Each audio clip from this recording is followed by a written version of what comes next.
We are live again. I'm not sure if you caught us as we began. We began under the light of the dim full moon, and we might see it above that balloon. There was a beautiful white-backed vulture flying there. And we are, of course, with Governor's Balloon Safaris, and we're floating down over the Masai Mara. There goes the vulture. There are a number of extremely excited tourists who are on holiday in one of the world's most iconic landscapes. All of those little black dots that you can see there are the wildebeest of the Great Migration. And what a time of the year it is to be here in the Masai Mara. It is quite spectacular. There is an abundance of life that really beggars belief. And until you have seen this number of animals, the sheer volume of, bleating, canoeing and noisy life that has come into this area, you really can't believe that any landscape could support that number. And of course it doesn't support it for very long, so we're taking advantage of the next 8 weeks or so. Well, probably only 4 or 5 weeks left, I imagine. And whoops, the daisies, I've just made myself loud. That's very unpleasant. Oh, hang on a second. How do I turn myself off? There we go, I've turned myself off. Now, you can ask us any questions you like. It'd be lovely to hear from you during the course of this little morning. We'll probably be floating above the herds for about the next 45 minutes or so. Hello to Marcia. You say cheers from faraway Vancouver with a little Canadian flag. Thank you, Marcia. For those of you who didn't know that, that Vancouver was in Canada, now you do. Jan and Melissa, you say hello and wow respectively, and the other way around. Hello and wow to both of you. I hope you're having a wonderful morning wherever you happen to be. This gives you a nice idea of how fast we're moving now. You can see us there floating along probably at about, I'm going to guess, I say 10 miles an hour. Not much faster than that, probably even a little bit slower than that. It's a nice calm morning. There is a breeze typically blowing from the northeast towards the southwest. Sorry, that's absolute rubbish. From the northwest to the southeast. And it sort of swings around, sometimes more northerly to southerly, and then back around to the west and to the east, depending on the day. Now, yes, though, I must just use this as a sort of disclaimer. The animals will react to this balloon. They don't sort of watch it. Well, that one canoe there in the bottom of your center of your screen is watching very interestedly and not panicking in the slightest. But some of the animals do get a bit of a fright, but that's okay. It doesn't matter, because the balloon experience and the fright that they get from it is very much a transient experience. It's not one that takes a huge amount of time. And so the balloons disappear and the canoes and whatever else get on with their lives from there. Now, Megan, you say, what does it smell like? Does it smell like cow all around there? It's a very interesting question. Megan, it does actually. It's not quite cow. I tell you what smells like cow is buffalo. And I remember my trainer, one of my trainers when I was a young buck many years ago, saying to me, when I was put out on my walks, he said, now look, if you are worried about buffalo, all you have to do is smell a dairy. If you smell dairy, you know there are buffalo around. So they smell like cows. Wildebeest don't. I would say wildebeest smells somewhere between a goat and a cow, more goatish than cow. And yes, there is definitely a different smell when they're around. There cannot but be a different smell. There are probably 300,000 animals in that picture that you can see there. Can you imagine the dung of 300,000 animals? Well, it's going to give a bit of a niff to the air. Hello from Michigan, Velma. Yes, good morning to you. Lovely to have you with us. I've managed to turn my sound on again. That's a disaster. Mary, you're wondering who's in the balloon today. Mary, it is Manu, ex-Nairobi. And he is, well, he's our only Kenyan cameraman at this stage. Obviously that situation will change over time, but he is, and he's doing a fantastic job. First wildlife gig, despite living in this iconic country. And I think he's doing a great job. Says he's really enjoying himself up there. James Richard, you say, how long does it take for the landscape to recover after the migration leaves? I mean, James, that is to assume that the landscape suffers as a result of the migration, and I don't think that that is necessarily the right way to think about it, and I'll tell you why. This landscape has evolved with the animals. The grass species have evolved with the animals, and so they thrive on this grazing. Without this grazing, and without the effect of the animals' hooves on the ground, burying the seed, without the effect of the dung on the ground, fertilizing it, and the urine, etc., this landscape would not look like this. And so, although this is, I suppose, a slightly traumatic time for the landscape, if you like, it certainly doesn't need to recover, if you know what I mean. So I suppose you could say recover in terms of when will the grass grow back. It doesn't actually die. The plants don't die. They all grow again. So I'm not sure that recover is the right way to talk about this. There's a lion. There's a male lion. That's fantastic through the trees. Well done, Manu. Just excuse the string there. The reason he's got the string in the picture is because he's found the lion, of course, and, well, we'll deal with the string if we can get the lion. It's a big male, probably one of the triangle boys, not named because they have anything particularly triangular about them, but because they live in the, everybody together, a triangle, that's correct, in the northern parts of the Mara Triangle. So I think that's what that is. Wonderful. Perhaps Old Fang, Jamie Patterson's best friend. There are some vultures feeding on, what are they feeding on? I'm assuming some poor creature that is not going to be making the return trip to Tanzania. Squabbling over their breakfast, but early to be squabbling, I feel. And there was something else I wanted to say about James Richard's question, which I will hopefully get back into my head at some stage, but I've forgotten it now. Anyway, here we go. Carolyn Smith, you say, you love Africa, land of your birth. This is definitely on your bucket list. You're in Australia. I'm sorry about that, Carolyn. But yes, it should be a bucket list experience. This, it is very special indeed. I've done it once, and it was just very wonderful indeed. But it was long before, of course, the herds had got here. There is a water buck. He is standing slightly confused, wondering what this thing floating over him is. And James Richard, you say again a lion for World Lion Day. Yes, absolutely. It is World Lion Day, and that was a lion. Brilliant stuff. Rishi, you say, any chances of seeing Scar? Rishi, yes, there are chances of seeing Scar. We've seen him from the balloon a few times. But remember, there's no controlling this balloon. What you see is what you see basically is what you have to take. You have no chance to control this balloon other than it going up and down. So if Scar happens to be on the line over which this balloon is travelling, well, then you will, I suppose, be lucky enough to see him. But we have seen him, I think, unusually often. You say, John, you say, are there any safe areas or safest areas for the animals during their migration? Yeah, the safest area, I don't think physically. I think, well, obviously physically, I don't think geographically there's a safe area necessarily, unless you were to come up onto the hills, which some of the zebras do, up to where I'm sitting basically. You'll find that near human habitation, the predator activity will be far less, so that would be relatively safe. But your greatest safety, of course, if you are a member of the migrating herds, is to stay in the middle of the herds, not get too panicked, not cross the rivers when they are raging like they were yesterday. We had a horrendous crossing that Jamie saw. It began so exciting and then ended really rather morbidly because so many drowned. It was horrible.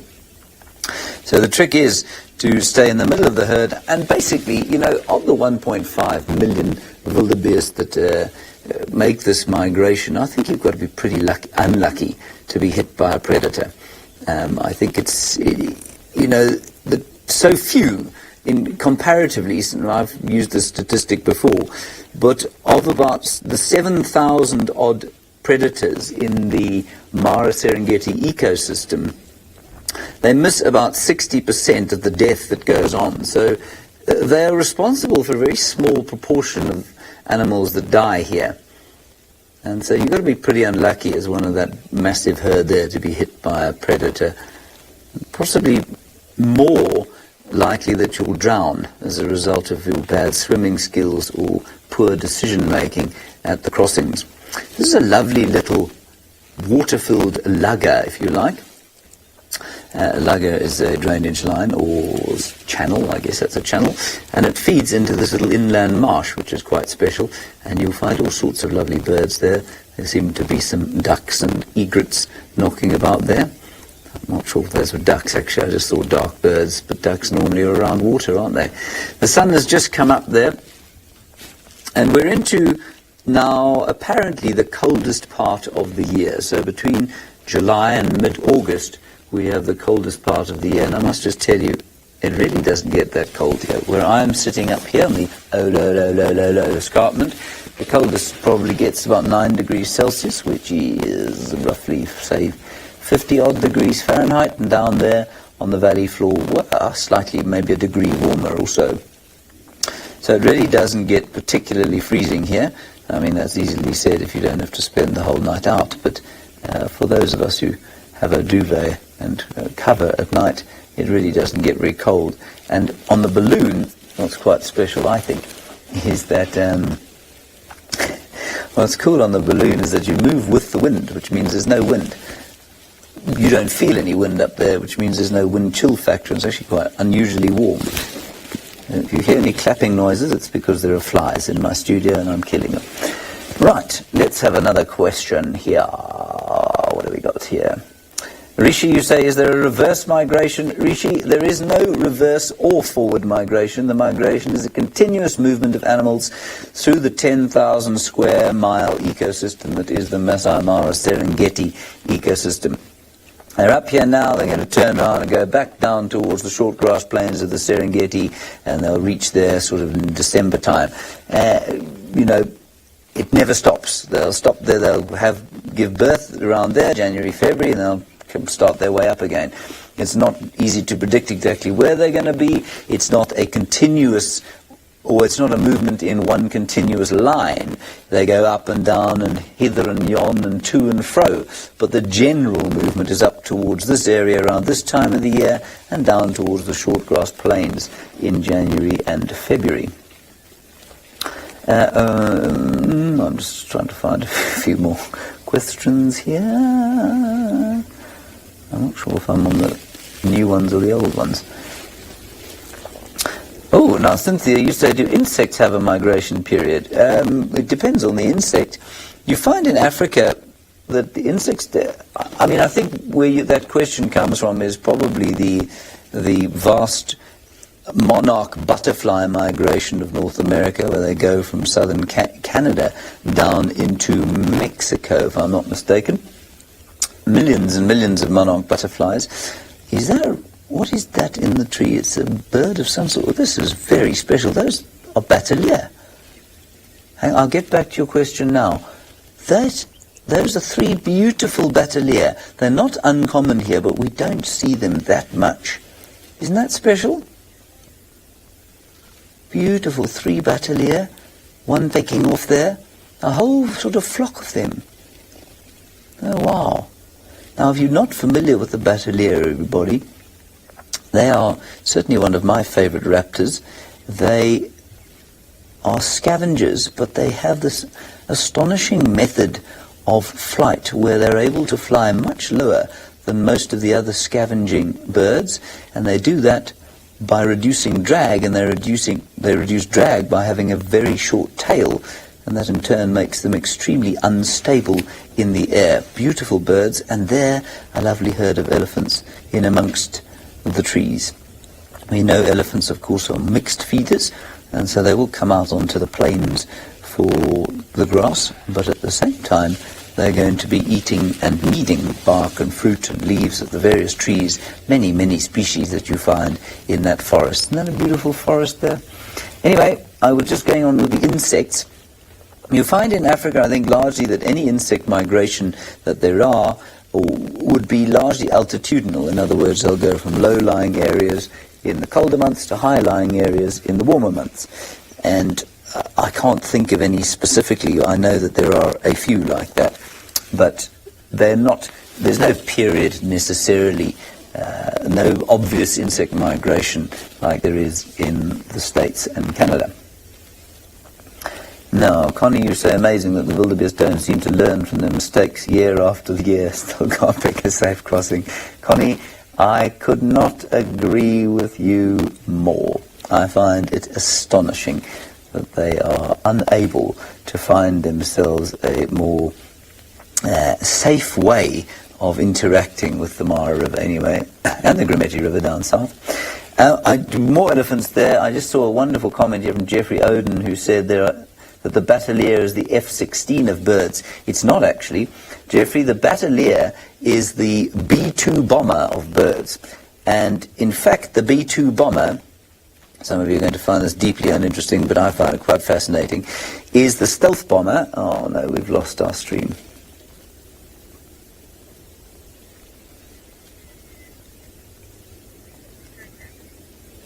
All right, sorry about that. Brief gap there. So, Jeffrey, the B-2 bomber, the stealth bomber, has no tail.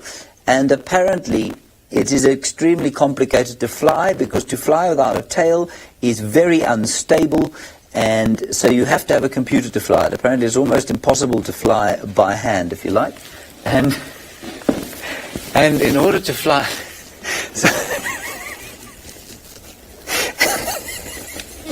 Please excuse me, everybody. A baboon just tried to climb in the window of the studio here. He leapt up in front of the window, saw himself and skedaddled. Anyway, so that's the B-2 bomber. You can look it up, Jeffrey. Anyway, sorry about that. Right, we just get on to some more questions. Now, Jane, you say, speaking of insects, do you have those horrible solifuge here? Well, not from the balloon, Jane. Yes, we get them in camp. They're not horribles, Jane. You know, they're totally harmless to human beings, although under a microscope they look like they could probably saw your finger off. So they are around, yes. Velma, you say there are many troops of baboons. Yes, there are. One of them is sitting outside the window right now, leaping up and looking at himself in the reflective grass. He fell back down onto the ground. They are absolute idiots. It's hilarious. They are the clowns of the wilderness. Okay, Jeffrey, yes, okay, I'm not going to get into a discussion with you about avionics. You said here that the F-16 is a small-tailed, very nimble, and I thought it was correct saying that. You're probably absolutely right, Jeffrey. I'm sorry about that. I've just only read about it. I've only read about the B-2 bomber. Rishi, you say, where are the leopards? Rishi, if everyone could answer that question, of course, well, a bit like being able to predict the stock market, you could probably make quite a good business off it. I don't know. They're in amongst the trees. There are many here, and I'll tell you how I know that there are many is because when we go on drive, we often see sort of very young wildebeest calves hanging in trees, and as I know them to not be a tree climbing species, it's fairly clear that they've been dragged up there by a predator, and that predator is almost certainly a leopard. So they are around, but we don't spend a huge amount of time with them. I think that reason for that is that they're not the iconic predator of this area. This is very much, especially this time of the year, a story of the herds and the animals that interact with the herds. And because it's so big and people drive such big areas, they don't investigate small leopard territories and try and find them and try and find their hideouts and their patterns of movement. And that's also because, of course, this is not a private reserve, which means that the ability to move around in small areas is very much constrained. So we don't drive off-road a great deal. We have to stay on the road most of the time. So that's why leopard sightings are not quite as frequent as they might be down south. Hello, little Cindy Lou from Whoville. That's very interesting. You say, hello, Mr. Hendry. Hello, little Cindy Lou from Whoville. Sandra, you say, ain't baboons a potential threat? Sandra, I don't think they're a potential threat. No, yes, they are if you happen to leave food in your tent, quite possibly. They're not in the studio here. They would take one look at Stefan Winterboer, who's sitting next to me, and they'd go running for the hills, which is in fact what they did. So know that they're not a danger. They become a danger if you feed them, and obviously in places like Cape Town, where tourists are unable to sort of listen to any form of instruction, yes, they are dangerous there because people have fed them, but not out here, no. Chris, you say leopards are the best at hide and seek. They absolutely are. Owen Shield Maiden, hello again. You say, have I been in the balloon and did it frighten you, or was it exhilarating? I wasn't frightened, actually. That's not because I'm necessarily a particularly brave fellow, but it just is such a gentle experience. And I went with Mrs. Wallington, and she is quite nervy of heights, and she was pretty terrified as we took off. But as soon as the balloon left the air, or left the ground, sorry, mercifully it didn't leave the air, but for gently right at the end, all that fear of hers also disappeared completely. She wasn't nervous in the slightest once we were going. So it really is a very gentle experience. Janine says hello. Janine Steph says hello to you. Cheyenne, you say, are there any coalitions in the Mara? Yes, there are certainly many coalitions. There are coalitions of cheetah. We've got some 5 brothers who Scott was out with all night long last night. We'll show you some highlights from them doing the TV show on a Saturday morning. There are coalitions of lions, 2 big coalitions in this area, as we look at some beautiful hippopotamus there, and a very sort of, well, I always think gentle existence that they live in these softly flowing bends of the river. Very nice. There's the sun catches the silvery sheen of the Mara surface. It's not very silvery at all, of course. It's just made to look like that by the sun. It's actually pretty murky, as you can see when you watch the hippo. Isn't that a lovely picture? And of course, if you're feeling any sense of stress or discomfort or anxiety, looking at a picture like that is possibly the best way to get rid of that. Right. Riley, you say you've heard there's a coalition of male lions here called the Lannisters. Have they been seen on Safari Live? As far as I'm aware, I haven't seen the Lannisters. Obviously led by Tyrion, the smallest member of the coalition. I don't know of any Lannister coalition, but it would be a good name, wouldn't it? A wonderful name. I'll keep an eye out. I think I've heard of them.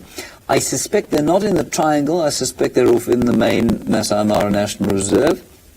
So I'm not sure about them, but I'll try and find out for you if you like. I think it's a great name. Right, here we go. And Owen, you say, unrelated to this, yes indeed, but it was a good time to mention it. You say, I wasn't sure if I knew, which I'm not, a few dedicated viewers have been live captioning Safari on YouTube for deaf viewers. Isn't that wonderful? Isn't that just really special? So thank you to whoever you are dedicating your time to doing that. You're doing a great service to the world, and I thank you very heartily for it. Risha, you say, I seem to have the best job in the world right now. Well, certainly there are worse jobs than the one I'm doing here. I get to go out and look at this landscape. I get to talk about this landscape all day long. And, well, yeah, it really is very special. Mostly I get to learn every single day, which is very special indeed. Jenny Ward, you say you're going to keep the live Mara drives after the TV shows are finished? Absolutely we are. We are here for the long haul. The camp that was built here is permanent, and so we will be here in for the long haul. So absolutely. Rishi, you say, what's the difference between the Mara Triangle and the Mara National Reserve? Just the river. So we're now we're flying over to the sort of top and right of your screen is the National Reserve, and to the left-hand side of your screen is the Triangle. And they're just managed by different people. The National Reserve is run by the government. The Triangle is run privately by a number of funders and, of course, by tourism dollars. It's just a different way of doing it. But they're all part of the same ecosystem. Deborah, okay, I will answer your question. You say, have I seen any dik-dik around the camp? I have not seen a dik-dik around the camp. I have seen them in the reserve. I'm afraid I have not taken any videos of them. I will try to do so in the very near future, should I come across one. Now, let's have a little look down here.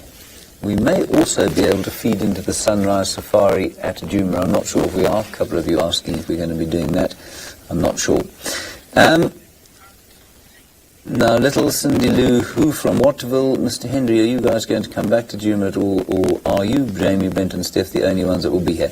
Little Cindy Lou, what you will find is that there will be a rotation of staff through Djuma and through here. So all those that are at Djuma will have an opportunity to come up here, and those of us are here that will go back to Djuma and revisit our old hunting grounds where we cut our safari live teeth, as it were, and that'll be fun, especially to be on foot again. So yes, we will all be rotating through and about the place. Jeffrey Oden, you said the cheetah woman that Scott mentioned, will y'all ever have her on the show? Jeffrey, we tried to have the cheetah woman that Scott mentioned on the show last week. She's just so very busy that we couldn't actually get her here. We're definitely going to try and get her in an interview situation. Fascinating woman. There are a few of them around the place.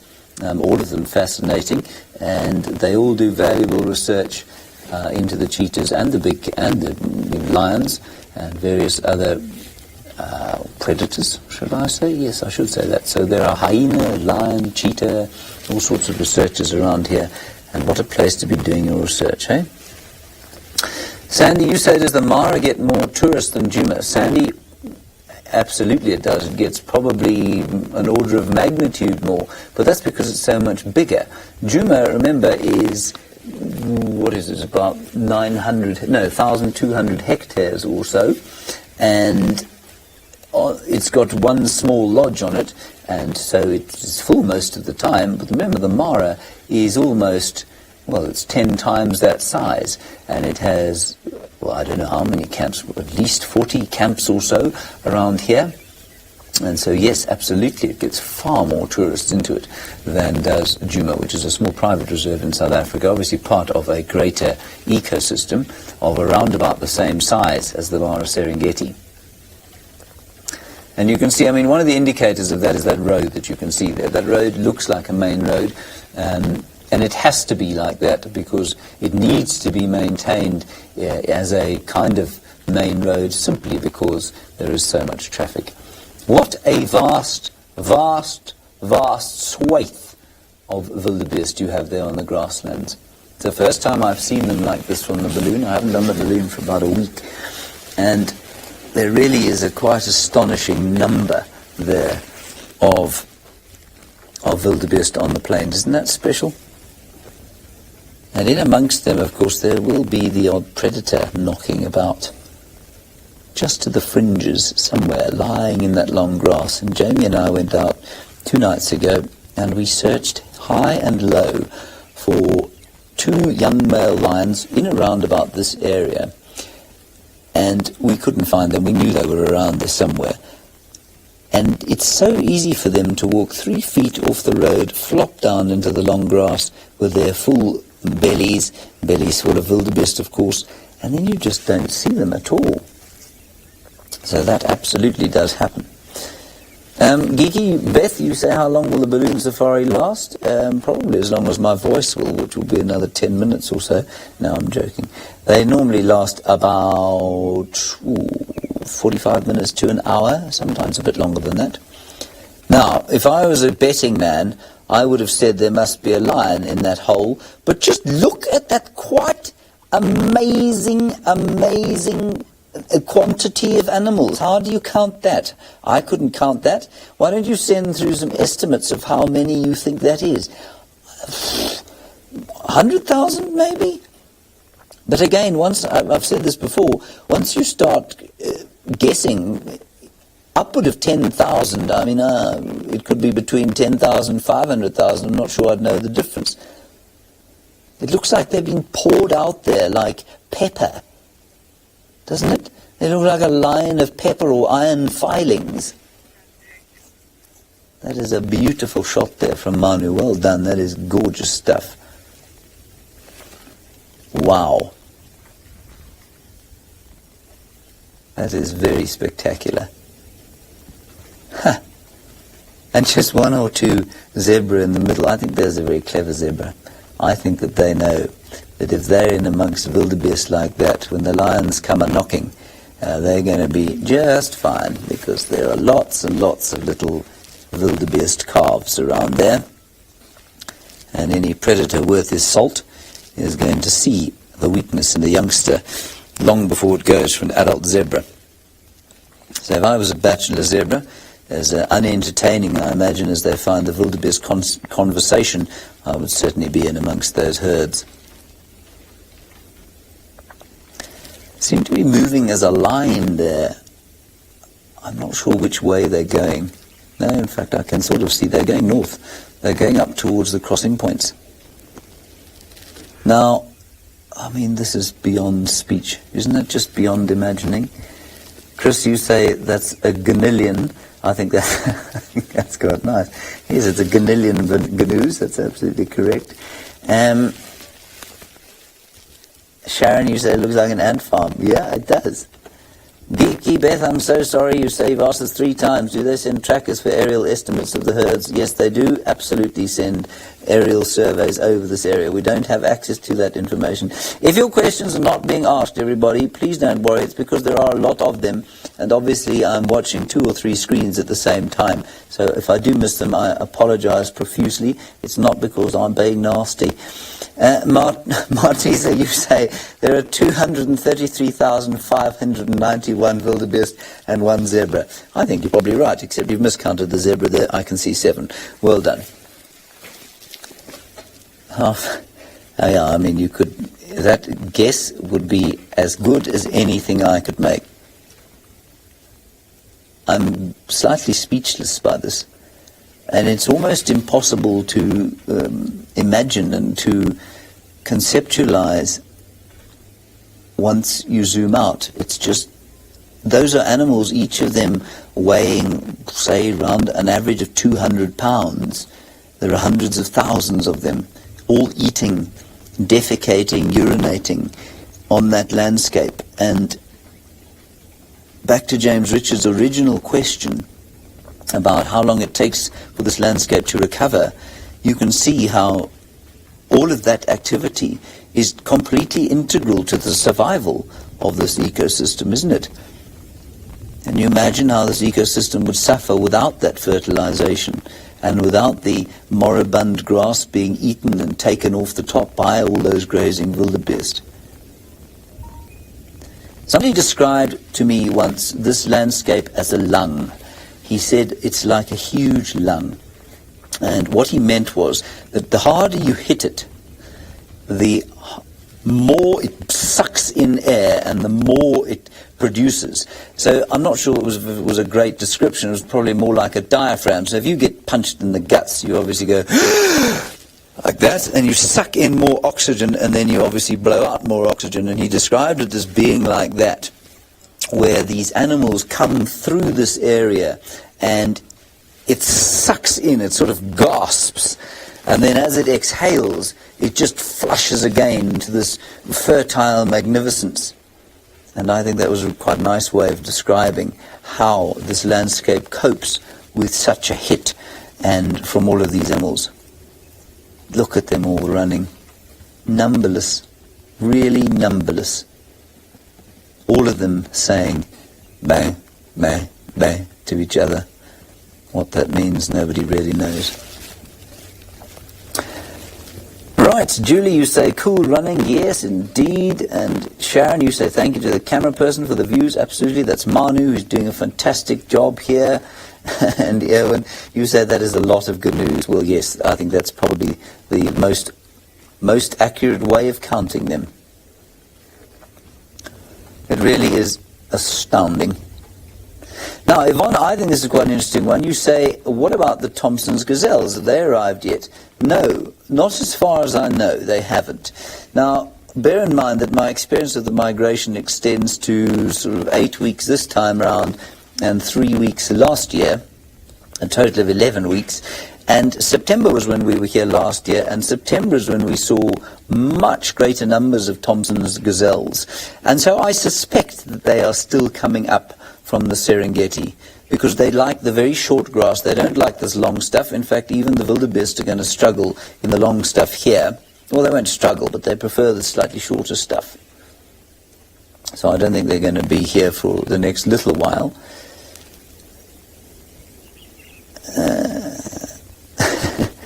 Little Cindy Lou, I think you've been watching too much Game of Thrones. You say that bird looked like a dragon for a minute. Too many in fact you've said too many episodes of GOT for you. Absolutely, you're not wrong there. When you say, do we get a migration like this back in the other direction? So, well, I mean, these guys are now at the northern extremity of their migration route. Some will go a little bit further north than this. Look at that running line in the background there, all coming up to find out what the fuss is about up here. They will turn around and go south again somewhere between August and the end of September, maybe even into October, especially given the amount of late rain that we've had in this area. Ruth, you say you've heard the migration numbers have decreased.